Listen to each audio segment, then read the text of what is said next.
यह कहानी है एक गरीब लड़का की व उसकी पत्नी की। लड़का जो एक सेठ के यहाँ नौकरी करता था, बहुत कम पैसे कमाता था लेकिन बहुत ही खुश था। उसकी पत्नी बहुत सुंदर थी जिससे वह बेइंतहा प्यार करता था। उसकी पत्नी के बाल बहुत ही लंबे व सुंदर थे। वास्तव में वह अपनी पत्नी के बालों को बहुत पसंद करता था। एक दिन पत्नी के बालों में लगाने वाला हेयर क्लिप टूट गया। पति काम से घर आया। पत्नी ने कहा कि मेरे बालों का हेयर क्लिप टूट गया है, उसके बिना मैं अपने बालों को नहीं संभाल सकती। यह सुनकर पति बड़ा दुखी हुआ और बोला कि मैं तुम्हारी हर ज़रूरत को पूरा करना चाहता हूँ, लेकिन मेरे पास तुम्हारे हेयर क्लिप के लिए पैसे नहीं हैं। मेरी अपनी घड़ी 1 महीने से ख़राब है, मैं इसको ही सही नहीं करा पा रहा हूँ। पत्नी ने कहा ठीक है, मुझे कोई ख़ास ज़रूरत नहीं है।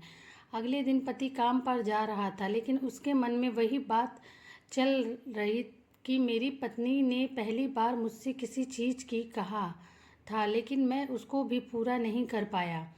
फिर उसका ध्यान अपनी खराब पड़ी घड़ी पर गया और उसे घड़ी सुधारने वाली दुकान पर जाकर कुछ रुपए में बेच दी। घड़ी खराब थी इसलिए कुछ ज़्यादा रुपए की नहीं गई, लेकिन जितने रुपए का क्लिप आता है उतने रुपए मिल गए थे। वह क्लिप की दुकान पर गया और जैसा उसकी पत्नी क्लिप लगाती थी वैसा ही लेकर आ गया। पति बहुत खुश था कि आज अपनी पत्नी को जाकर देने वाला हूँ। पति घर पहुंचा तो देखा कि उसकी पत्नी के जो लंबे सुंदर बाल थे वो बिल्कुल छोटे करवा लिए हैं।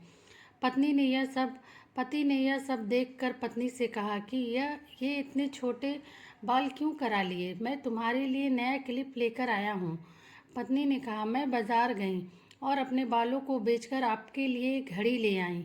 ये सुनकर दोनों की आंखों में आंसू आ गए और दोनों गले लगकर रोने लगे। यह छोटी सी कहानी हमें यह सिखाती है कि कोई भी कार्य हो, अगर हम उसे पूरे मन से करते हैं तो वह ज़रूर पूरा होता है। हम जब भी किसी कार्य को अपने पूरे मन से नहीं करते तो वो ठीक से नहीं हो पाता है। प्लीज़ कहानी स्टोरी अच्छी लगे तो प्लीज़ मुझे लाइक शेयर एंड सब्सक्राइब ज़रूर करें। Thanks for watching. धन्यवाद। Tabassum voice story.